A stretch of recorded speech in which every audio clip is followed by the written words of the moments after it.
Alam mo, eto yan eh. Kasi siyempre, yan din yung tanong ng lahat eh. Ano ba ang end game ng maisog? Alam mo, the best, ito lang masasabi ko dyan. Let's educate the people. Ipa-realize natin what's really happening. Kasi bakit hindi, sabi ng iba, bakit di na lang sa social media? Di ba sa social media, magawa mo lahat dyan.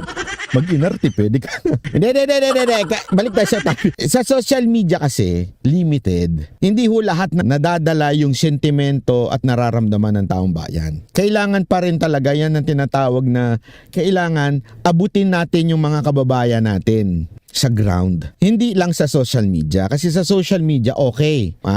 Malaki na aabot nito. Kaya nga, naiirita ako doon sa mga taong kesa na makatulong, nanggugulo pa. Halimbawa, may nagsabi kasi, bakit kayo, mga banateros, ang yayabang nyo? Di naman kayo nagpupunta ng rally, buti pa ibang mga vlogger nagpupunta ng rally. Alam mo, ganito lang kasimple yan. May kanya-kanya tayong panawagan sa mundo na to. Hindi namin kayo nilalait kung kayo ay pumunta ng rally. Huwag lang kayong maging pilingero. Huwag lang kayong feeling entitled. Yun lang naman ang kinagagalit ng mga organizer sa inyo, yung feeling entitled kayo. Okay? Hindi namin kayo sinisita doon na kayo pumupunta ng rally. Okay yan, panalo yan, palakpakan.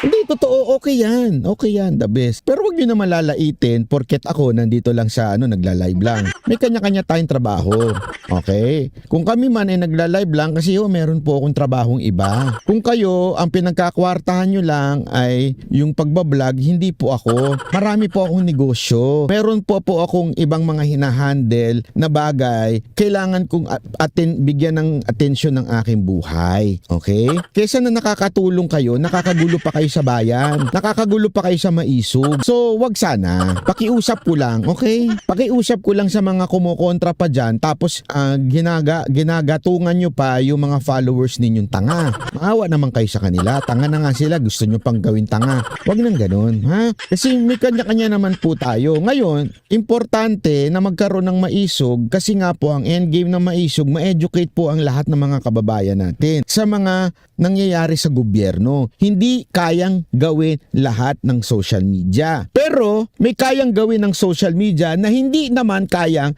gawin ng rally lang. So ang tawag dyan, in the whole body, everyone has a part. Meron dyan yung kamay, meron dyan yung paa, meron dyan yung mata, meron dyan yung ilong. Naintindihan natin, yung paa, hindi ho pwedeng kumain yan. Kailangan bibig ang kakain. Yun namang tenga, hindi kaya niyang tumingin. Ang kaya lang ng tenga ay makinig. May kanya-kanyang parte. Yung kamay, hindi pwedeng ngumuya.